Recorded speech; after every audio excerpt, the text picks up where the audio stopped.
Our next guest is a candidate for the American League Most Valuable Player and one of the first ball players to challenge the sacred Lou Gehrig consecutive game record. Ladies and gentlemen, please welcome back. Has he been here before?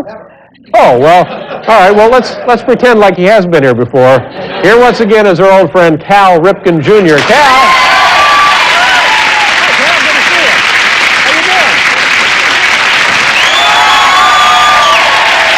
There's people up there in Orioles uniform.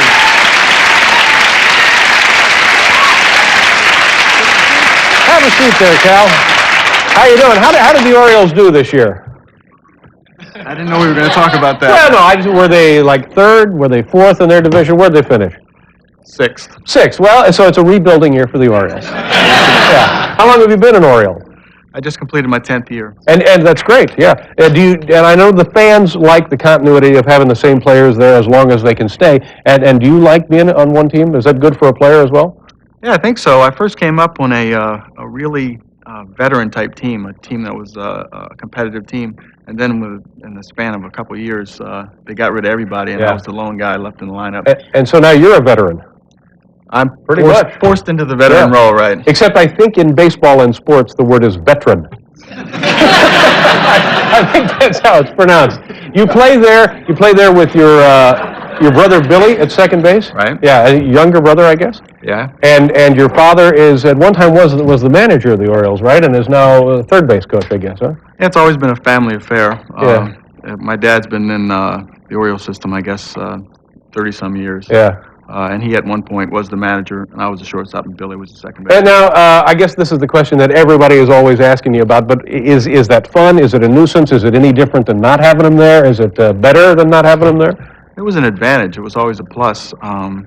The newness has kind of worn off the last few years, but in the beginning, it was great because as a child, baseball kind of took him away from me. He was always away in the minor leagues, always had responsibilities, and now all of a sudden, we all end up in the same profession, and I see him every day. I see him a whole lot more now than I did when I was a kid. Yeah. In a baseball sense, does Dad ever get on your nerves?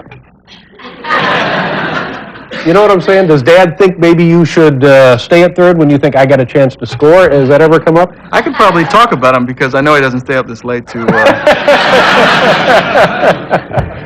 we've always had such a good relationship, and the answer is yes. Sometimes he does get on my nerves. Sometimes we talk about things, and it's good to argue and disagree because then you come up with a proper solution. Yeah.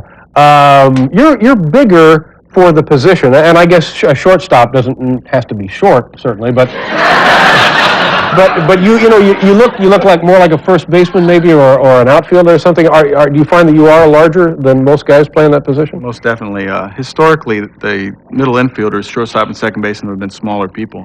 Earl got a great idea, Earl Weaver, to put a little more offense in the lineup. And I had a history of a background as being a shortstop. I came up as a third baseman. He moved me over there and just said, just catch the balls that come to you, right? And just throw the ball to first base and hit your home runs, and everything will be fine. It's just that easy, isn't it? I was very scared when I went to shortstop in the beginning because there was no advance warning. He just said one day, you're playing short today. And I was out there, and I've had to learn the position. It's been a handicap of sorts being so big because I don't possess the same quickness maybe as Ozzie Guillen or Ozzie Smith. Yeah. So I have to approach it more scientifically. I have to look at our pitcher, their hitter, where are they more likely to hit the ball, and then I cheat a little bit. Yeah, you have to do some anticipation there in the field. Exactly. I think we have some videotape of you actually fielding your position. Is that correct? And we'll take a look here, Cal, and you tell us what we ought to know about this. And there it is. That's Larry Sheets as the batter. He's predominantly a pull hitter. So I cheated up the middle a little bit on him, and I knew that he wasn't the fastest runner, so he had more time to throw. Very nice.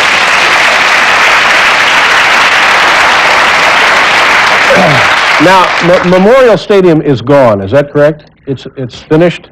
We're scheduled to open up next year in the new stadium. In the new stadium, which I understand is very nice and built sort of the same era as Memorial Stadium. Is that correct? They try to capture all the nice traditional features of some of the ballparks like Fenway and Tiger Stadium, and and Natural also grass? You're going to have grass there? Yeah. yes, and take advantage of the new facilities. So it's like a modern stadium of sorts, but it's a throwback to an old type stadium. Let's talk about this record now. Is this record that's important to you, or is it even possible? I mean, we're talking about, they say that you could catch Lou Gehrig in the '95 season. Is that what they say?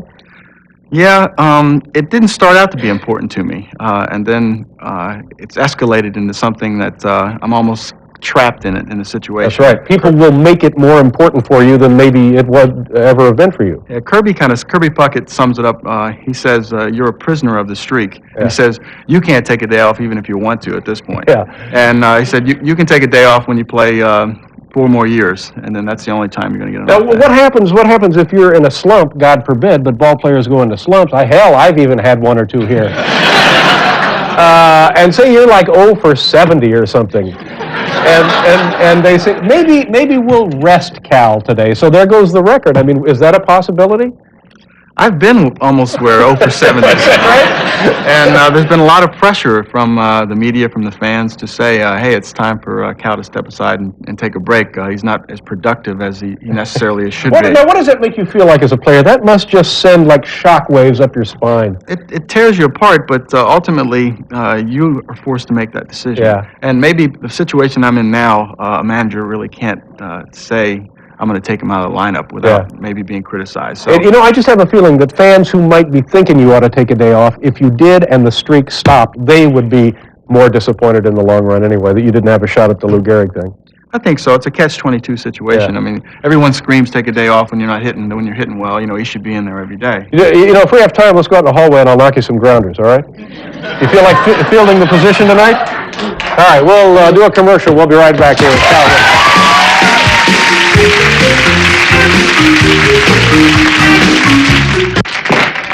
Oh, short hopped it! He short hopped it! Great play. That's a major league play there. How are we doing? Wow. Oh! Yeah, do you have the cup, Cal? No, I don't. There it is. Oh! Ate him alive. One more. Here we go. One more. That's it. There. Oh, nice job. Yeah, bring it in. Are we done? Oh, okay. Good night. Thanks, Cal. Nice job.